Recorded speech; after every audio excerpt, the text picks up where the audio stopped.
I didn't necessarily have any negative opinions or really any opinion before coming.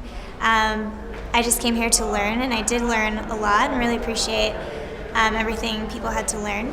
I really liked how honest George Parker was, especially like sharing his reflection of how much he's learned about the union and just being a union president, being so honest and encouraging teachers to get involved and be active in their unions was really inspiring. I'm at a charter school, so I can't be a part of a union or UTLA, but I'm really considering doing some work and changing the way the union is currently working.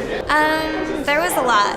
Almost every question were things I've been thinking about, but hearing people and other teachers and other advocates really express their thoughts and hearing the panelists respond was just so eye-opening, especially that student at the end.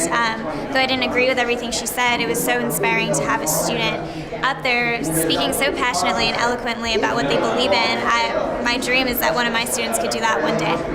Like I alluded to earlier, when George Parker really encouraged teachers to be more active in their unions, that really made a difference, because I was under the impression that you can't change your union. But now that he said that as a union president, it really makes sense, and I'm going to encourage my friends that are a part of the union to do just that. My name is Danielle Levine. I just graduated from Brooklyn Law School, and I'm interested in education policy. And the question was whether my mind was changed by what I heard today.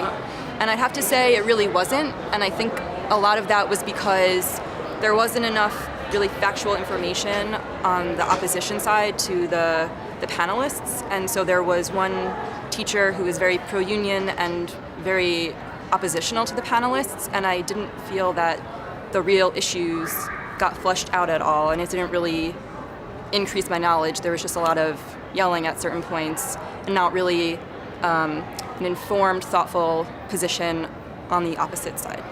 Nothing was really outside of what I expected, but the last female student who spoke was very impressive, and she really gave me hope and encouragement to continue the fight for education reform. And she was really the most memorable person of the night. Not that she gave me any new ideas, but she gave me sort of hope and motivation to continue in this field. I don't know that my mind was changed. I thought the discussion was excellent. I thought the questions were good. I think the panelists spoke beautifully about the subject. I taught for 28 years, and I liked everything they had to say. I especially appreciate George Parker's presence here, and apparently his seeing the light at some point. It was very gratifying to see a union leader come to where he has come to. Once again, I was very gratified once again to hear everybody is as pro-choice as they are, because I really believe that choice in education, while it's not a panacea, will lead to much better outcomes for children. And as I said, George Parker being for at least limited school choice was very good to hear, and of course Steve Perry is, and as is Michelle Rhee.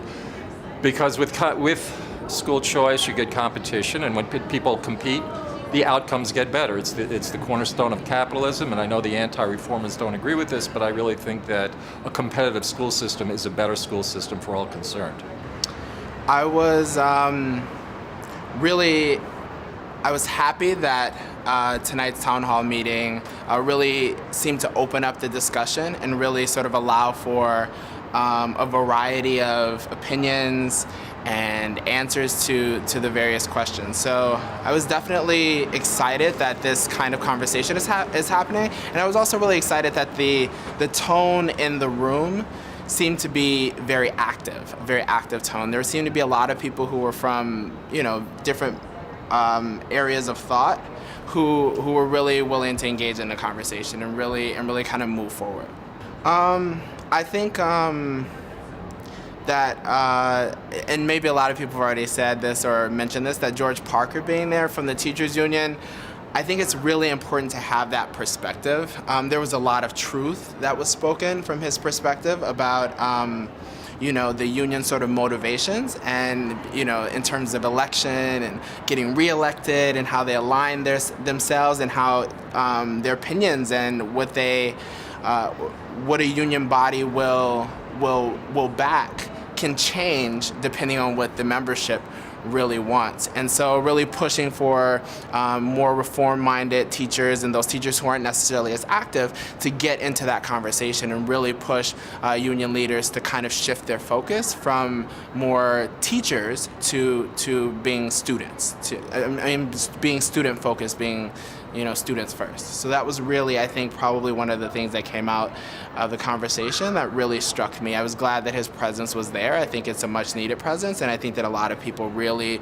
took to his advice to get more involved as a reform-minded teacher. It did not change my mind about education reform. I still feel that real teachers are the ones that need to be involved in their own education reform at their school sites, at their schools with their administration and with their union and with their district. Today just reinforced my belief that those of us who are silent are allowing people to do whatever they want with us, and we just can't, as teachers, as educators, including everybody at a school site, we need to be in control of our own destinies. Not necessarily. I was a little pleasantly surprised that Michelle Rhee was able to. It sounds like she's changed her mind a little bit about a few things since the last time I saw her speak. I was at her book talk that she did in East Los Angeles, and it seems that she has been doing some listening, and I'm very encouraged by that because she is a powerful person. I was not surprised. I was a little disappointed, though, to hear the polarization in the audience around me around the entire union question. And so I would just caution in the future that we try to be more solutions-oriented and take the term bad teacher out of the whole conversation, because that just sends us spinning in a very non-productive direction. My name is Hannah Nguyen, and I'm currently a student at the University of Southern California, but very recently graduated from high schools in Northern California. Well, my biggest takeaway from tonight's town hall conversation is that we still have a very long way to go.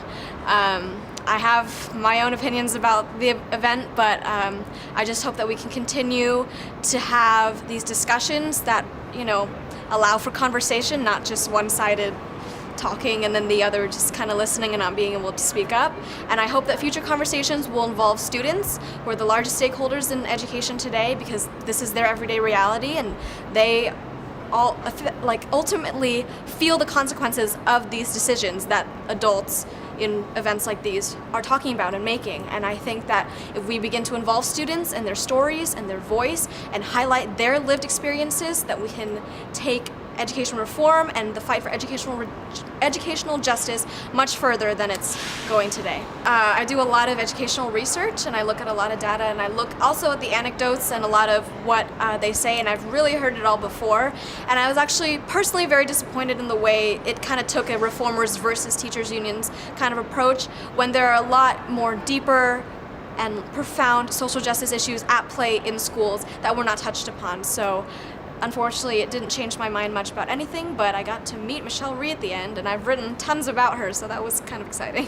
Yes, she asked to talk to me right after the event. I came up on stage, and this is kind of strange for me because I watched Waiting for Superman actually when it came out. I was very excited to watch it because I want to become a teacher, and it's finally a famous movie about education, so I went to go watch it, and personally, I will admit that I really liked it, and I did look up to Michelle Rhee for a long time, and I had hope for education reform.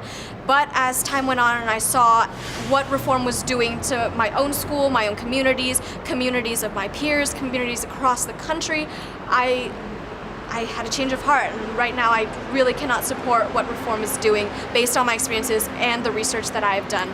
The main thing I want to touch upon is the fact that they are not listening to students as they're making these decisions. And I hope I will stand by them once again if they start to have conversations with students and ask them what they want to see in their schools, and have these productive conversations that actually touch upon the deeper, profound social justice issues that I mentioned earlier that could really impact students in a beneficial and positive way.